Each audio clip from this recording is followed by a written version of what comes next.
예, 계속하겠습니다. 98페이지 32번 문제. 32번. 경기 변동의 2012년 행정고시 문제인데요. 경기 변동의 진폭을 줄이고 경제를 안정화시키는 밑줄 경제 안정화. 이 처방을 논할 때 총공급곡선의 기울기에 관한 학파간의 견해가 다르다 밑줄. 총공급곡선의 기울기에 관한 학파간 견해. 어제와 오늘 했던 건 내용들인데요. 폐쇄경제하에서 우상향하는 총수요, 우하향하는 총수요 밑줄. 우하향하는 총수요. 총수욕선은 항상 우하향합니다. 이 총수욕선을 도출 과정들도 있긴 한데 여러분 수식을 우리가 지금 다 봤어요. ISL을 연립해서. 총공급곡선이 수직일 때 밑줄. 우상향할 때 밑줄. 구분해서 다음 정책 효과를 분석해봐라 이렇게 되어 있는데 첫 번째는 그냥 보시면 돼요. 학파간에 기울기거나 이론적인 배경 다 밑에 잘 설명을 해놨습니다. 보시면 되겠고 거기 큰 글자에만 밑줄 걸어볼까요? 설문 넘어가 보세요. 설문에 1에 고전학파의 총공급곡선 밑줄 AS가 어때요? 수직이에요. 케인즈의 총공급곡선 AS가 어때요? 수평이라니까. 다 했잖아요. 통화주의와 세고전학파의 총공급곡선 밑줄 거기다 별표. 통화주의와 세고전학파의 총공급곡선 98페이지 지금 32번 문제 하고 있습니다. 그 3번 설문에 통화주의와 세고전학파의 총공급곡선을 보면 케인즈의 총공급곡선을 비판하고 통화주의와 세고전학파는 밑줄 그으세요. 단기에는 총공급곡선이 우상향할 수 있지만 빠른 시간에 수직으로 회귀한다. 통화주의는 기본적으로 기대가 어제 기대봤죠? 적응적 기대입니다. 그 다음에 세고전학파는 합리적 기대예요. 기대가 다르긴 하지만 그 통화주의의 적응적 기대에 기반한 노동자 오인 모형은 노동자 오인 모형 밑줄 긋고요. 노동자 오인 모형은 케인즈 화폐 환상 모형과 똑같다 그랬습니다. 케인즈 화폐 환상 모형과 똑같아. 그 다음에 세고전학파는 함적 기대에 기반한 비대칭 정보 모형 이렇게 썼는데요. 이게 김박저가 이렇게 표현을 하고 있습니다. 그 합리적 기대하에 기반한 비대칭 정보 모형. 정확하게 표현하면 세고전학파는 불완전 정보 모형이고 불완전 정보 모형이고 비대칭 정보는 아니에요. 불완전 정보는 노동자와 기업이 정보에 대해서 다 불완전한 것이고 비대칭 정보는 원래는 노동자는 정보를 잘 모르고 물가 정보를 기업은 정확하게 아는 상황을 보통 비대칭 정보라고 표현을 해요. 그런데 교과서에서 이렇게 비대칭 정보라고 표현을 하고 있기 때문에 그냥 세고전학파의 불완전 정보를 비대칭 정보라고 표현하기도 한다 이 말이에요. 거기 뒤에 그래서 불완전 정보 모형 또 쓰고 있잖아요. 불완전 정보라는 여러분은 불완전 정보라고 쓰세요. 세고전학파의 합리적 기대에서 불완전 정보 모형이다 이렇게 비대칭 정보라는 표현을 쓰지 말고요. 그 다음에 세케인즈 학파의 총공급곡선 세고전학파와 마찬가지로 밑줄 그으세요. 함적 기대를 받아들입니다. 그런데 받아들일 수 없는 게 있죠. 가격 변수가 항상 신축적이라는 걸 받아들일 수가 없어. 그래서 노동시장과 재화시장에서 가격 경직성 밑줄 이게 중요한 역할을 한다고 봤다. 이들에 의하면 단기 총공급곡선은 기울기가 플러스의 기울기를 가질 수 있고 또 장기적으로 수직으로 돌아오는 데까지 상당한 기간이 필요하다 이게 밑줄. 그래서 우리가 교과서에서 봤잖아요. 아까 AS가 좌측으로 가고 있는데 중간에 걸려 있는 거예요. 봤잖아요. 기억이 안 나요?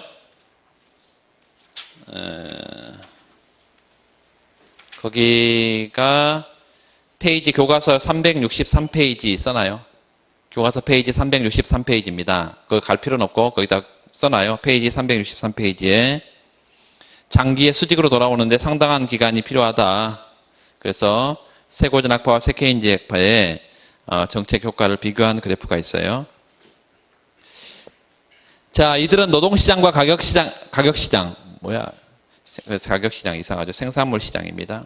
생산물시장, 재화시장, 노동시장과 재화시장에서 가격 경직성의 미시적 기초를 찾고 이를 총공급곡선과 경기변동 이론에 반영하고 있고요.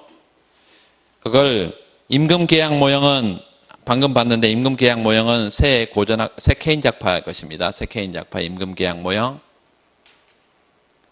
임금 계약 모형의 골자는 뭐예요? 임금 계약. 계약 기간 동안에 임금이 고정되어 있다 이 말이에요. 써놔요. 계약 기간 동안에 임금이 고정되어 있다는 게 임금 계약 모형이야. 안 바뀌죠? 안 바뀌어. 가격 경직성 모형 또는 메뉴 비용 모형. 메뉴 비용 모형. 메뉴 비용 모형의 모형의 시사점은 뭐였었나요? 메뉴 비용. 가격 조정에 필요한 모든 유형, 무형의 비용을 메뉴 비용이라 그러는데 메뉴 비용 때문에 뭐가 발생한다고? 가격을 신축적으로 조정하는 기업도 있고 경직적으로 그냥 유지하는 기업도 있다. 메뉴 비용이 굉장히 크다고 생각하는 애들은 가격을 경직적으로 유지할 것이다. 그 때문에 경기 변동 현상이 폭이 커진다 이랬잖아요. 메뉴 코스트 이론. 그래서 경기 변동 이론의 핵심은 거의 메뉴 비용 모형에서는 경기 변동 이론의 핵심은 뭐예요? 써나 가격 경직성을 유지하는 기업의 존재입니다. 가격을 경직적으로 유지하는 기업의 존재. 얘네들 때문에 뭐가 발생한다고요? 경기 변동 현상이 나타난다는 것이. 그 다음에 분석은 아주 쉬워. 그 문제를 다시 한번 가보세요.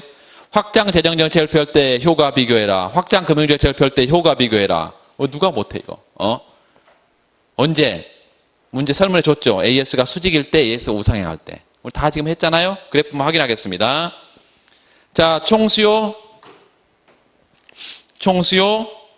ISLM으로 구성되어 있고요. 그 다음에 총공급곡선이 수직인 경우 거기 밑줄. 수직인 경우 그리고 오른쪽 그래프에 LM의 총공급곡선 수직에 거기다 덧칠을 하나 해두면 LAS 덧칠을 하나 해두면 확장 재정 정책을 쓰게 되면 왼쪽 그래프에서 IS0에서 IS1으로 화살표 합시다. 확장 재정 정책은 IS0에서 IS1으로. 그리고 AD, 이건 뭐야? AD0에서 AD1으로 가야 되는데, 바뀌었네. AD0에서 AD1으로.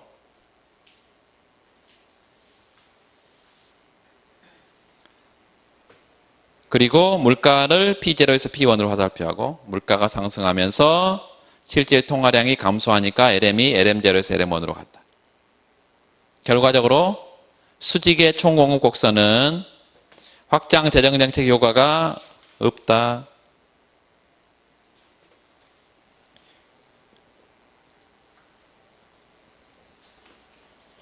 자, 우상향하는 경우 그 다음 넘어가죠. 그 다음 페이지. 총공급 곡선이 우상향하는 경우 우상향 동그라미. 그리고 재정정책이니까 IS0에서 IS1으로 화살표하고 1번. 그 다음에 AD0에서 AD1, 여기도 똑같아요. 그냥 그래프를 갖다 복사해 놓은 거죠. AD0, AD1을 좀 바꾸고. 2번. 자, 그리고 3번은 물가가 P0에서 P1으로 상승하고, 물가 상승하면 실질 통화량이 감소하니까 LM이 좌측 갈 텐데 4번. 왜 원래까지 돌아오지 않았어요? AS가 우상향해서 물가 상승을 반영해도 산출량이 YN에서 Y2까지 상승했잖아요. 그러니까 LM 곡선의 이동 폭이 작겠죠.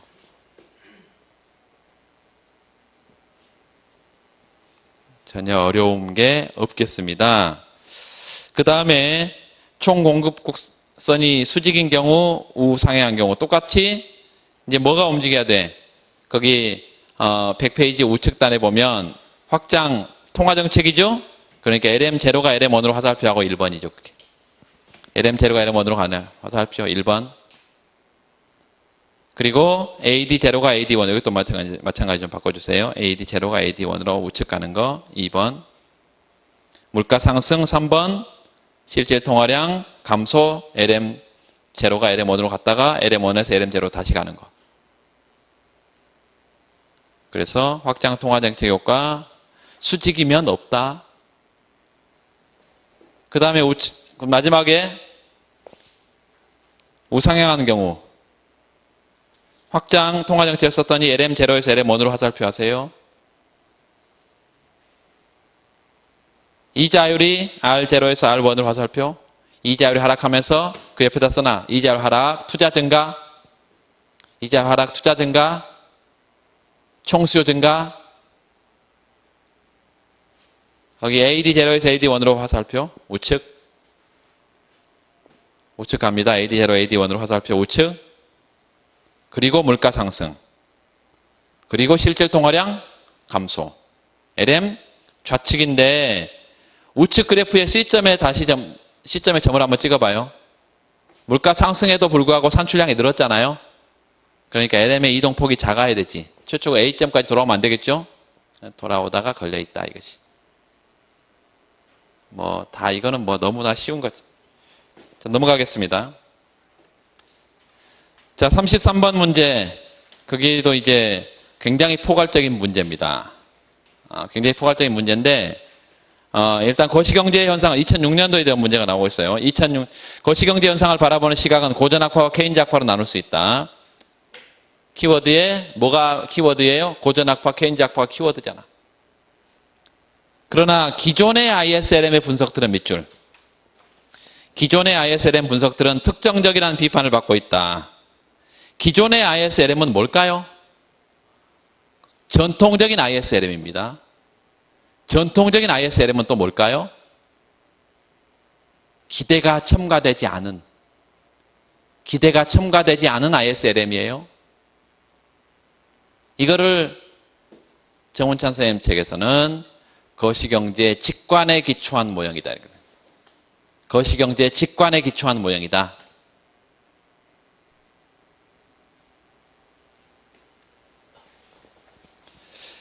그런데 특정적이라는 비판을 받고 있다. 에드학 매너다. 이거 누구의 이제 비판이냐면 루카스 비판입니다. 그러면서 루카스 비판.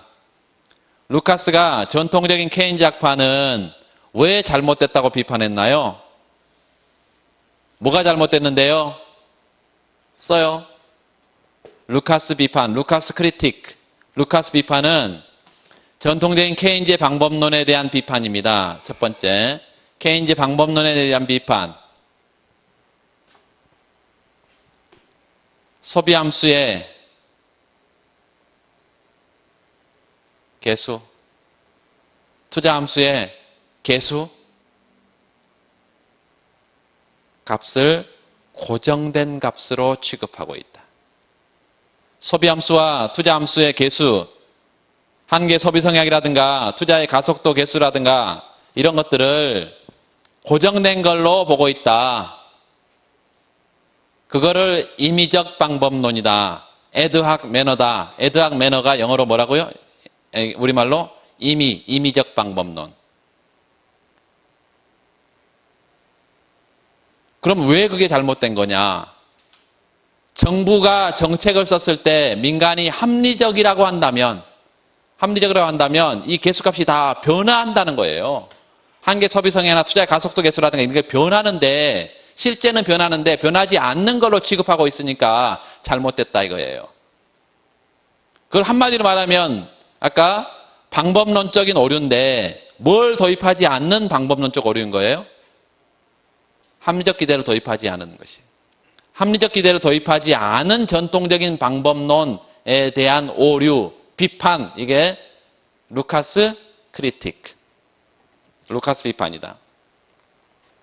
그래서 특정적이라는 단어 자체가 루카스의 비판에서 나오는 용어입니다. 최근에 그래서 새 고전학파와 새 케인즈 학파는 이러한 비판을 극복하는 새로운 연구 방법으로서 미시적 기초를 두는 일반균형 접근 방법 밑줄. 미시적 기초를 둔 일반균형 접근 방법.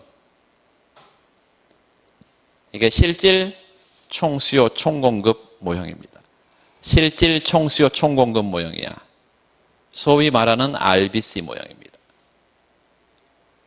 그러니까 ISLM 모형하고 RBC 모형을 묻고 있어요. 한 문제 안에서.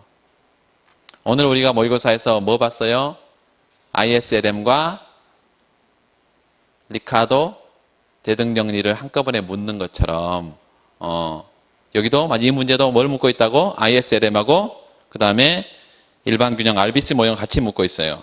그런데 이 문제가 더 헷갈리게 만들어 놓은 건 뭐냐면 RAD, RAS 이렇게 써줬으면 아무 고민 안 하고 썼을 텐데 실제 시험에 그냥 ADAS라고 줬단 말이에요. ADAS는 그냥 총수요 총공급 모형이고 중요한 것은 그 미시적 기초로 두면은 미시적 기초가 있는 ADAS를 써야 된다는 거예요. 그러니까 우리가 지금 PY 평면에 총수요 총공급 모형을 썼는데 그냥 총수요 총공급 모형이 아니라 미시 기초 있는 소비의 평준화, 동태적인 최적화, 기업의 동태적 이윤 극대화, 그리고 정부의 예산 제약식 이런 걸 가지고 써야 된다는 얘기예요. 그래서 조금 어렵습니다. 그래서 이건 뒷부분에 가서 할 것이고 지금 제가 이 문제를 보는 이유는 첫 번째 설문 1이에요. 거시경제를 분석하는 모형 설정에 있어서 고전학파와 케인즈의 기본 가정의 차이를 설명해라. 10점. 거기서 중요한 것은 거시경제를 분석하는 기본 모형 설정이라는 거예요. 네가 아는 기본 가정 다 써봐라. 이게 아니야. 어떤 모형을 하나 설정하려고 하는데 그 모형에 필요한 가정들을 시장별로 나열을 해봐라 이것이에요. 이게 정우찬 선생님 책에 지금 3장에 있는 것들을 거기 한 페이지 정도로 다 요약을 해놨습니다. 그래서 3장에 있는 내용을 전부 다 한 페이지로 이걸 요약을 해놨으니까 이거를 정리를 하시면 되겠어요. 이거 무슨 내용인지 모르겠다? 그러면 교과서를 가면 돼. 한 장 전체가 이 교과서 이 내용이니까. 정운찬 3장 써놓고 설문이래.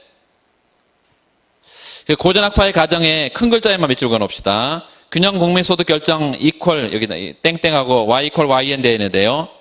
균형 국민소득이 어디서 결정된다는 거예요? 항상 완전 고용 국민소득 수준에서 결정된다. 옆에 써놔 YN이 완전 고용 국민소득 수준이야. 왜 그러냐? 첫 번째, 가격 변수가 매우 신축적이므로, 항상 신축적이므로 이 말이에요. 두 번째, 노동시장에서는 노동 수요와 공급이 실질임금에 의해서 결정되는데 실질임금이 항상 또 신축적이죠.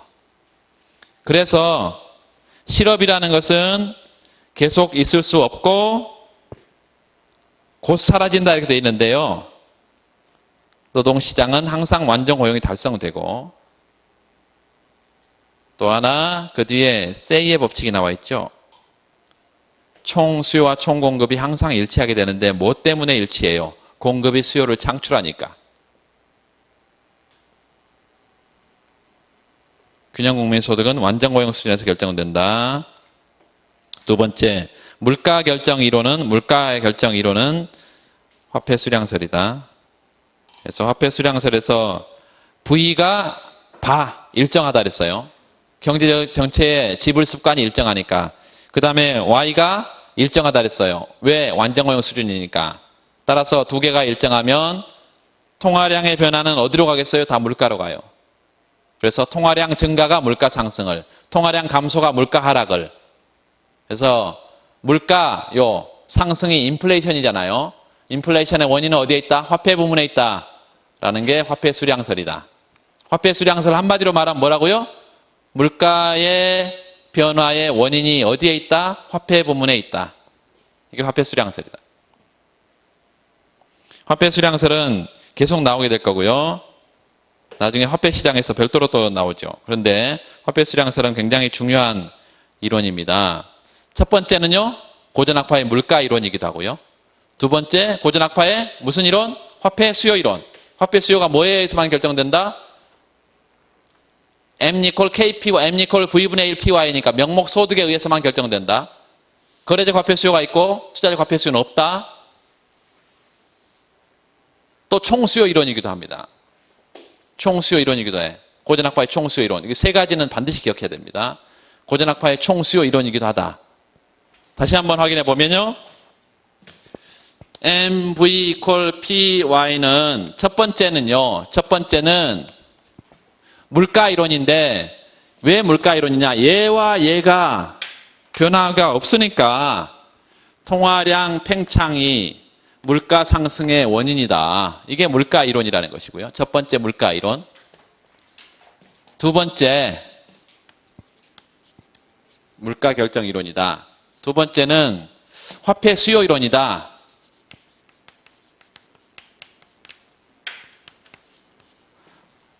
이걸 뭘로 정리하면, M으로 정리하면 V분의 1 PY인데, 화폐 시장이 만약에 균형이라면 이 공급하고 뭐가 맞아떨어져야 돼요? 수요하고 맞아떨어져야 되지. 그래서 이걸 화폐 수요 이론으로 해석을 할 수 있고요. 수요 이론으로.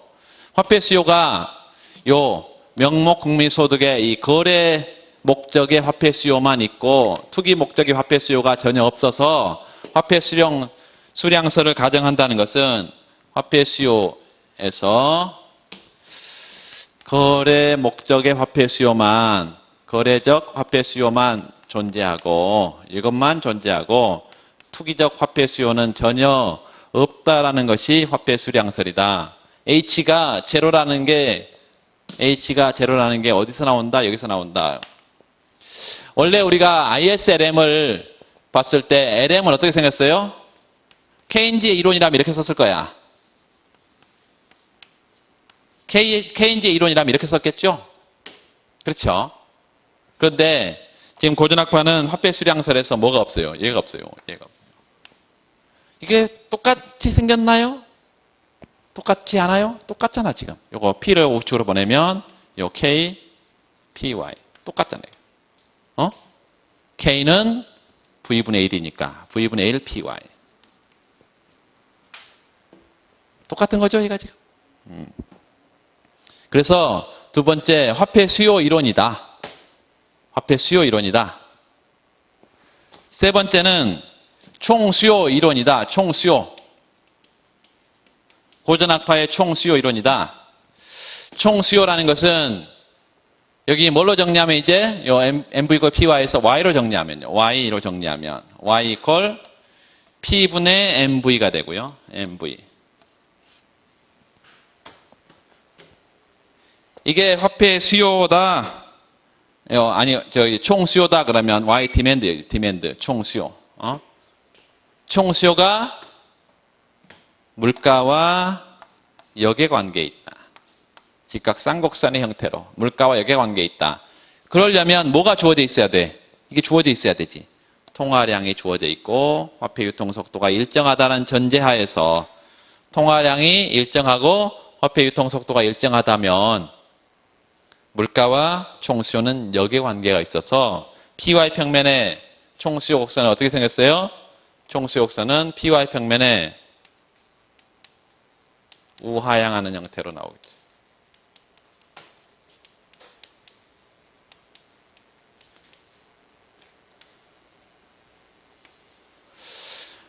통화량이 변하면 곡선 자체가 시프트가 된다. 주어져 있는 것이 변하면 곡선 자체가 움직인다 이것입니다.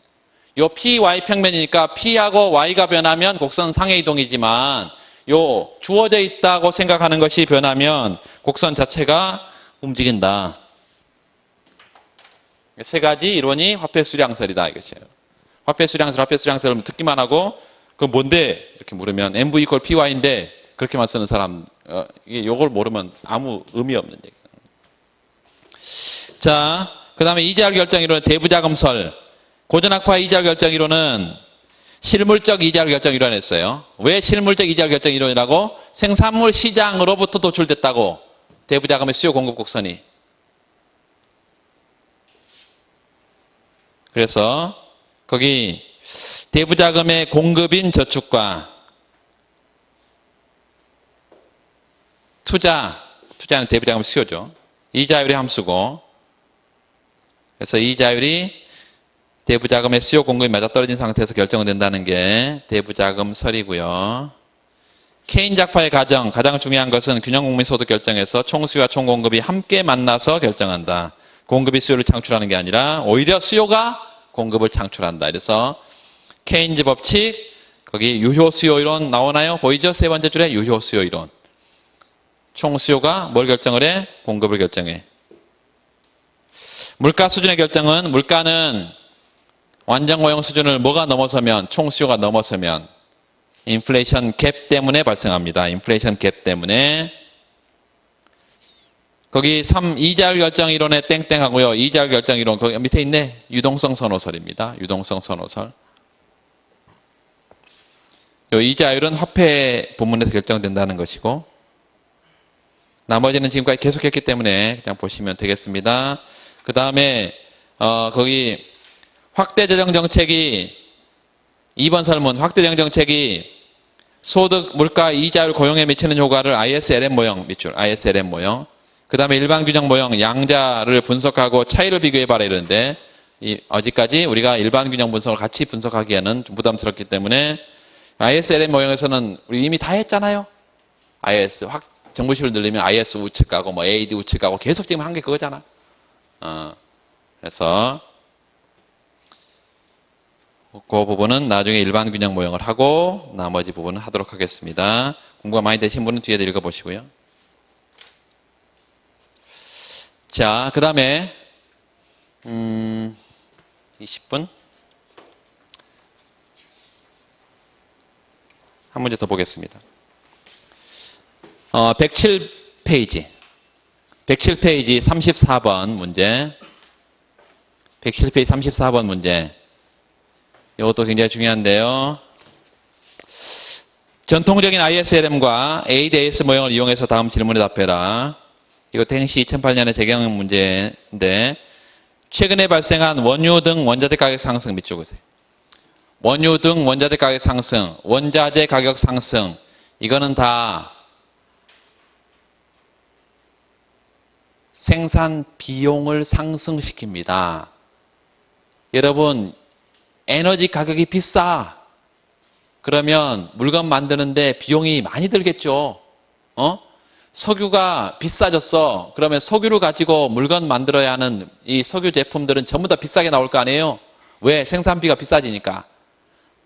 이게 총 공급 측면인데요. 총 공급의 생산비를 끌어올리는 충격을 총 공급의 불리한 충격이라 그래. 써나요? 총 공급에 불리한 충격이 발생하여 그러면 경제 성장에 영향을 준다는 것은 뭐예요? 산출량이 감소한다는 것입니다. 산출량이 감소해. 나중에 이제 그런 상황을 스태그플레이션 현상으로 문제에서 또 나와 있으니까 보겠습니다. 거기다 스태그플레이션 써나. 스태그플레이션은 물가도 상승하면서 경기도 둔화 침체되는 현상인데요. 이게 총공급 충격 때문에 나타납니다. 근데 중요한 것은 그런 경기 침체를 가져올 수 있다는 경제 성장에 영향을 줄 수 있다는 판단하에서 통화 공급을 증대시켜서 동그라미 그 옆에 확장 통화 정책 확장 통화 정책을 써서 이자율을 떨어뜨리고 이자율 하락을 유도하는 정책을 실시하고자 한다. 정책 효과를 ISLM 모형을 이용해 설명해봐라. 뭐 너무 쉽죠 뭐. 자, ISLM의 수식을 써야 됩니다. 빠지지 않아야 되는 것은 두 번째 ISLM의 그래프가 나와야 돼요. 그런데 확장 통화 정책의 경우는 ISLM 말고도 유동성 선호설로 같이 분석할 수 있다 그랬잖아요. 같이 분석할 수가 있겠습니다. 그래서 그 부분을 먼저 잠깐 확인하면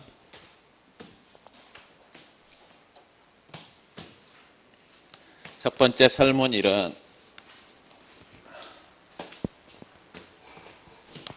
확장 통화 정책인데요. 분석 모형이 ISLM이야. 그래서 먼저 분석 모형을 제시를 하고 모형에는 빠지지 않아야 되는 게 수식이에요. ISLM의 수식을 쓰고요. 그리고 여기다가 ISLM에서 가장 중요한 가정은 뭔가요? 케인즈 모형, 물가 고정 모형입니다. 물가가 경직적으로 유지된다고 가정하자. 물가가 경직적이라는 것은 기대 물가는 물론 고정돼 있다 이 말이에요. 이걸 쓰는 이유는 이제 다음 시간에 인플레이션 이론을 해야 되기 때문에 그렇습니다. 물가가 안 변하는데 무슨 물가 상승률이 변하겠어요? 안 변하지. 확장 통화 정책을 분석을 할 때요. 통화 정책을 분석할 때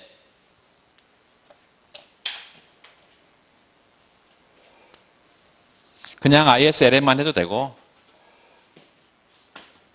같이 분석을 하게 되면 조금 이제 축을 맞춰줘야 되기 때문에 P분의 M, 여기가 실질 통화량이고요. 화폐 공급은 외생으로 줘야 되는데 지금 통화량이 늘 거기 때문에 좀 좌측에다가 이렇게 화폐 공급 곡선을 하나 표시하겠습니다. 머니 서플라이, 화폐 공급 곡선. 화폐 수요는 이런 형태로 이렇게 레이버가 아니라 리퀴디티 프레퍼런스 이래서 소득의 함수다. 이렇게 LY. 원래는 LYR인데 이자율은 여기 있기 때문에 당연히 영향을 받죠. 곡선 자체로 움직이는 소득만 표시해 주면 되겠습니다. 최초에 이렇게 A점에서 수평의 점선을 쭉 보내서 최초의 이자율 수준을 맞춰 줍시다. 그러면 이 RY 평면에 IS는 이렇게 생겼고요. IS. 여기서 LM이 여기를 지나가야 최초의 균형이 되겠죠.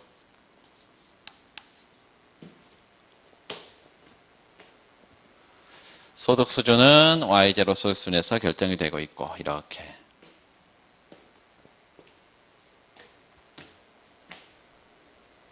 확장 통화 정책을 썼을 때 이렇게 LM을 우측으로 보내기 전에 먼저 유동성 선호설에서 M0S에서 M1S로 이렇게 통화량을 팽창시켰다 합시다. 이게 첫 번째 1번이야. 확장 통화 정책을 썼어. 그러면 이자가 여기까지 R1으로 이자율이 뚝 떨어집니다.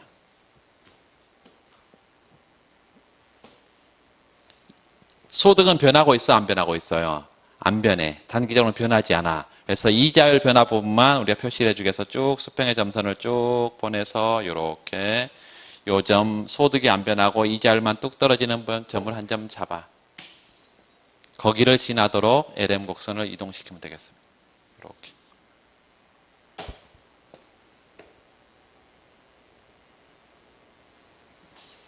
순서를 처음에 확장 통화 정책을 요렇게 통화량을 팽창시키는 게 1번. 이게 소득이 안 변한 상태에서 이자율만 뚝 떨어지는 게 2번. 이자율이 R0에서 R1으로 뚝 떨어지는 게 2번. 그래서 이런 점을 우리가 B점이라 한다면 B점, 여기가 A점이고 여기가 B점이 되겠죠. 이렇게 B점이 되겠어요. 이렇게. 그리고 이런 점은 어때요? 이제 소득이 늘고 이자율이 상승하는 부분이죠. 그래서 수평의 점선을 쭉 보내서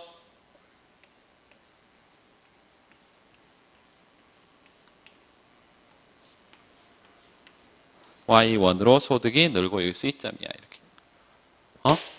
그리고 소득이 늘었어야 되니까 이 소득이 증가하는 부분을 마지막으로 확인을 해주면 되겠습니다. 이렇게 소득이 늘어서 화폐 수요가 증가하도록 이렇게. 여기 이런 점이 C점이야. 그래서 같이 그리려면 정확하게 이거를 맞춰줘야 되기 때문에 두 개를 같이 그리는 거는 그렇게 만만치는 않습니다. 다만 순서를 정확하게 따져줘야 돼요. 여기에 이렇게 갔다가 이자율도 일정 부분 올라가게 되고요. 그다음에 소득도 이렇게 처음으로 왔다가 소득이 증가하고 이자율 상승하는 이렇게 가는 과정들을 설명해 줘야 된다고. 결과적으로는 소득이 증가합니다. 자, 확장 통화 정책은 그래프 설명 부분에 오면 통화량을 팽창시키면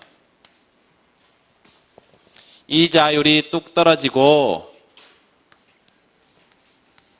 투자가 증가하면서 총 수요가 증가하고 그리고 소득이 증가하는 형태까지 가면 단순한 설명이 되겠습니다. 확장 통화 정책은 잘 들으세요. 확장 통화 정책은 이자율 변화를 통해서 투자하고 산출량인 요 실물 시장으로 혹은 실질 변수로 가는데 어떤 경로를 거친다고? 이자율이 뚝 떨어져 줘야 되고 이자율에 대해서 투자가 신속하게 이렇게 늘어줘야 된다는 거죠. 근데 여기에 이제 학파 간의 논쟁이 붙어 있어. 이자율이 안 떨어지는 경우가 많던데 케인즈 유동성 함정. 그러면 통화정책 효과가 없던데? 두 번째, 이자율에 대해서 투자가 탄력적으로 반응 안 하던데? 케인즈의 애니멀 스피릿. 그래서 케인즈는 확장 통화정책이 일로 가는 거에 대해서 별로 긍정적이다라고, 효과적이다라고 하지 않는다는 거예요. 누가 이게 그러면 고전학파가? 고전학파가 이자율 뚝 떨어지고요. 왜? 통화량이 증가하고 이자율은 뭐 제로금리 이런 거 별로 생각 안 하기 때문에 이자율이 뚝 떨어지고 또 투자의 이자율 탄력성이 굉장히 크다고 그러죠. 고전학파는. 그래서 투자가 증가하고 산출량이 증가하는 이 경로가 제대로 작동을 한다라고 말을 하는데 이거를 나중에 이제 화폐시장 가면 통화정책의 전달 경로라고 해서 배운다 이것입니다. 통화정책의 전달 경로. 이 전달 경로가 잘 작동을 해야 이 경로가 제대로 작동을 해야 실물까지 간다 이것이에요. 밑에서나 통화정책은 그러니까 여기서는 그런 거 묻지 않았지만 공부를 많이 하게 되면 이제 굉장히 다양한 얘기들이 나온다는 거예요. 그래서 공부를 많이 하면 쓸 게 너무 많기 때문에 시간 안에 못 써. 그래서 이제 강약 조절을 해야 된다는 거예요. 이게 지금 통화정책의 전달 경로가 제대로 작동한다는 건 뭐냐면 이게 이자율 경로라는 거예요. 이자율이 뚝 떨어져줘야 돼. 이자율 경로. 가격 경로예요.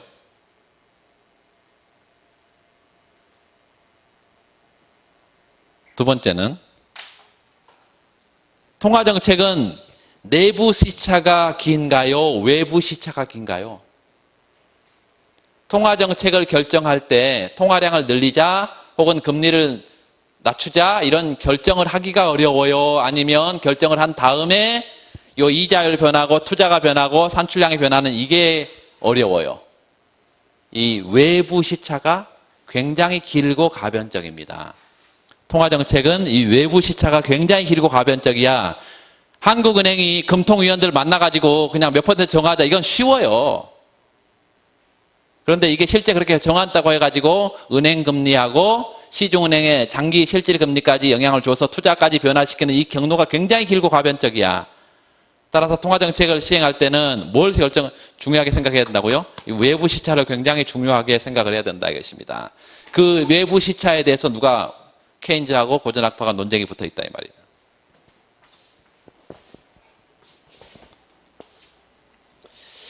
자, 정책 효과를 ISL의 모형을 분석해봐라. ISL은 분석해도 돼요. 그 다음 통화 공급을 증가시켰을 때 밑줄 보세요. 이자율 하락보다 소득 증가 정도가 상대로 크게 나타나는 상황. 이자율은 별로 안 떨어지고 소득이 크게 느는 상황은 어떤 경우냐? ISL의 모형을 가지고 설명해봐라. 그랬더니 IS가 가파른 경우와 완만한 경우 두 가지가 있는데 넘어가 보세요.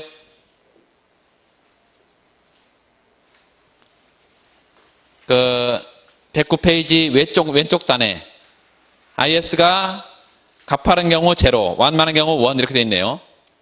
어떤 게 탄력적이고 어떤 게 비탄력적인 거예요? 제로가 비탄력적인 경우, 원이 탄력적인 경우. 언제 제로고 언제 원이에요? 어떤 경우에 제로야? 고전학파의 경우 탄력적이에요? 비탄력적이에요? 고전학파는 투자가 이자율에 대해서 탄력적이에요? 비탄력적이야? 탄력적이라니까. 탄력적이야. 그래서 IS1 옆에다가 고전학파, IS 제로 옆에다는 케인즈.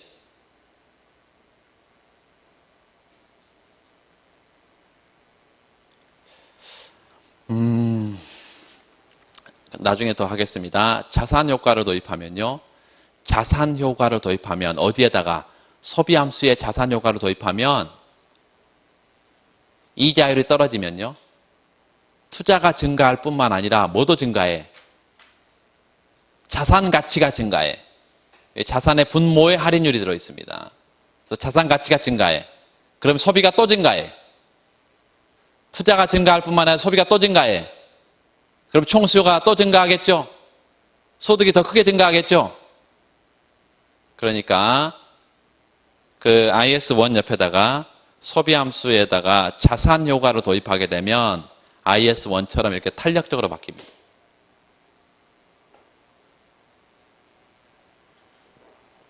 조금 어려운 얘기일 수 있어요. 나중에 또 하겠습니다.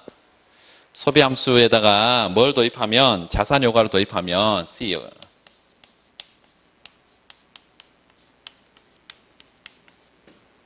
실질 자산을 도입하게 되면 이자율이 떨어지면요, 우리가 기본적으로 투자가 증가한다고 말하잖아. 그런데 이자율이 떨어지면 이 자산이 부동산, 실물 자산, 그리고 머니, 화폐 자산, 그리고 국공채 이런 게 들어있는데, 국공채 가치는, 국공채 가격은 이자율과 역관계 있다 그러잖아요. 그렇죠? 이자율과 역관계 있어. PB는 R분의 1이야. PB는 R분의 1이라고. 이 역관계 있어. 그렇기 때문에 이자율이 떨어지면 자산 가격이 어떻게 돼? 올라가잖아요. 이자율이 떨어지면 투자가 증가할 뿐만 아니라 자산 가격도 올라간다니까. 자산 가격 중에 본드 가격은 R분의 1이니까. 그래서 자산 가격도 올라가기 때문에 자산 가치가 높아지면 소비자가 갖고 있는 뭐요? 내가 갖고 있는 자산 가치가 올라가면 소비를 더 늘릴 거지. 그래서 소비도 증가해.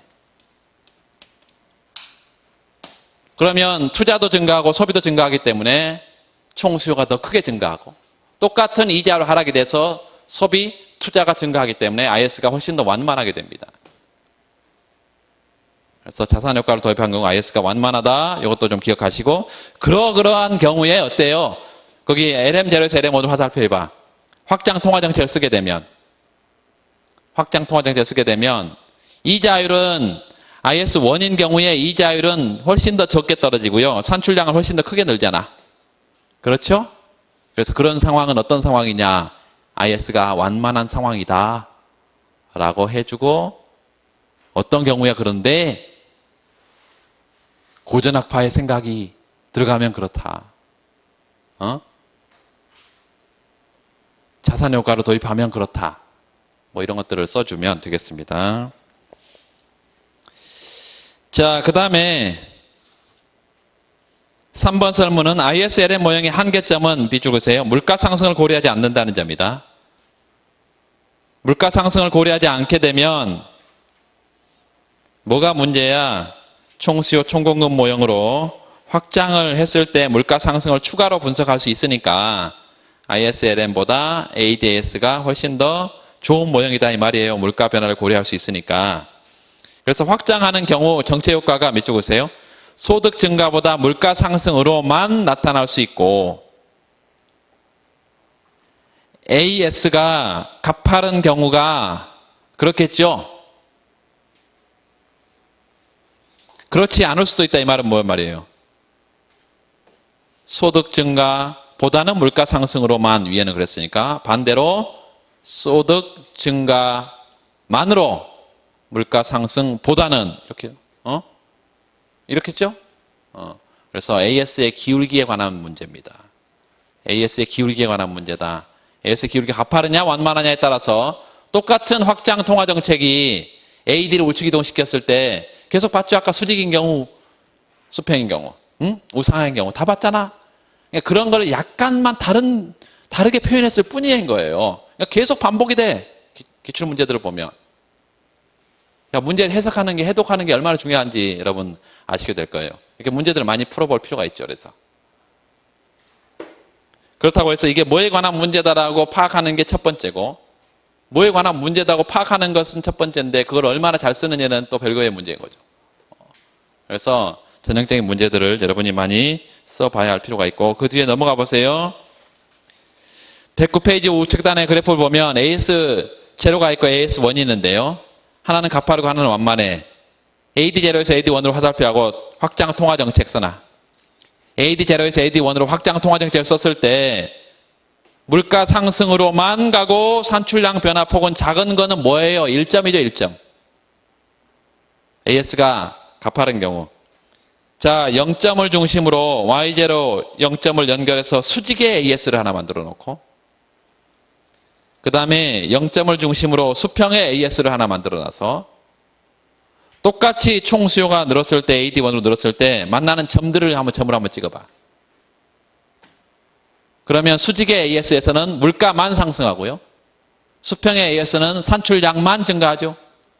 그런 경우들을 각각 그려봐라. 이게 문제야. 그리고 더 나가면 이제 109페이지 3번 소결에 보면 총공급 곡선의 기울기는 모형에 따라 다르다. 계속 우리가 한 게 그거잖아요. 왜 수직이냐? 왜 수평이냐? 왜 우상향하냐? 뭐 이런 얘기를 계속 했잖아. 그래서 그거 읽어보시면 되겠습니다. 거기다 별표를 하고 소결 별표하고 읽어보세요. 마지막으로 문제를 보면 다시 문제를 봐봐요. 현 시점의 경제가 거기 잠재 생산량에 가까운 상태라면 몇 줄? 이게 문제가 조금 약간 애매하긴 하는데요. 잠재 산출량에 가까운 것은 아래에서 가까울 수도 있고 위에서 가까울 수도 있죠. 그렇죠. 그런데 위에서 가까운 경우는 거의 상정하기 어렵단 말이에요. 잠재 산출량 개념 자체가 경제에 존재하는 모든 요소, 모든 생산 기술을 다 투입했을 때 생산 가능한 산출량 수준이기 때문에 극히 일시적으로 넘어설 수는 있지만 그 상태에 있다라고 상정하기는 어려워. 그런데 실업 상태는 일반적으로 있다. 잠재 산출량이 못 미친 상태는 일반적으로 있어요. 고용이 적다거나 기술 수준이 낮다거나 뭐 이거죠. 그래서 거기 잠재 생산량 수준에 가까운 상태라는 것을 완전 고용 수준에 못 미친 상태라고 상정을 하면 좋겠어요. 그렇죠? 그런 상태인데 아주 가까워. 그러면 잠재 산출량과 거의 맞닿아 있는 그런 상태란 말이죠. 그 상태에서 이자율 하락에 대한 경기 부양 정책 몇 줄? 언제 이자율이 떨어지는데요? 언제 이자율 떨어져? 이자율 하락에 따른 경기 부양 정책. 언제? 확장 통화 정책이죠. 그래서 확장 통화 정책을 썼을 때 이자율 하락에 따른 경기 부양이 나타날 텐데 이게 적절한가냐? 아니면 물가로만 갈 거냐? 물가로만 간다 이거예요. 그래서 그 뒤에 넘어가 보시면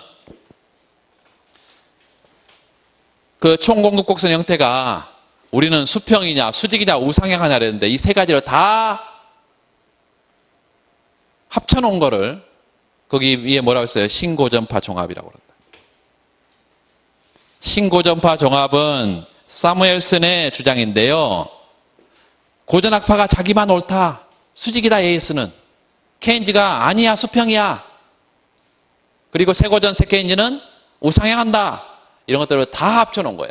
그래서 경기가 심각한 침체 국면에서는 누구의 주장이 맞고 케인즈의 주장이 맞고 경기가 잠재 산출량에 가까우면 누가 주장이 맞고 고전학파가 맞고 일반적인 경우는 우상향한다. 이렇게 지금 합쳐놓은 거예요. 그래서 케인즈의 영역, 그 수평의 구간 거기다가 케인즈 영역 써놓고 수직의 구간에다가 고전학파 영역 써놓고 그 다음 우상향하는 구간 거의 좀 별로 짧은 구간이 있지만 이 구간은 일반적인 경우예요. 그래서 잠재 산출량에 가까운 것은 거의 1점에 가까운 상태예요. 수직의 AS에 가까운 상태야. 그럼 거기서 총수요를 늘려면 어떻게 돼? 전부 다 물가로만 가지. 그러니까 그런 정책이 적절해요, 안 해요? 적절하지가 않단 말이죠. 경기 부양책으로 적절하지 않다. 이게 답이야. 그러니까 고전학파 영역에서는 정부가 시장에 들어와서 확장 통화정책 쓰는 게 바람직하지 못하다고요. 그걸 설명하라는 것입니다. 여러분이 설명을 들으면 다 이해를 해야 돼요. 여기 이해 안 되면 이제 신이 잘 물어야 되고 공부를 더 해야 되고. 근데 이해는 되는데 내가 문제를 봤을 때 그런 답을 써야 되는 걸 모르죠, 지금은. 그 모르는 게 일반적 일순환에서는. 근데 그것들이 이제 예시 답안을 가지고 공부를 하면서 이런 문제는 이런 논점들은 이렇게 답안을 써서 나가는구나. 이 공부를 하는 과정들이 일순환이라고 생각하고 그거의 일부들은 이제 머릿속에 자꾸 이게 체계적으로 각인이 되는 게 일순환이라고 생각하면 되겠습니다. 오늘 여기까지 하고 첨삭 오늘 하실 수 있는 분들은 몇 분 남아서 첨삭을 하고 관리반 내일 해도 되겠습니다. 이렇게 오늘 여기까지 하겠습니다. 수고하셨습니다.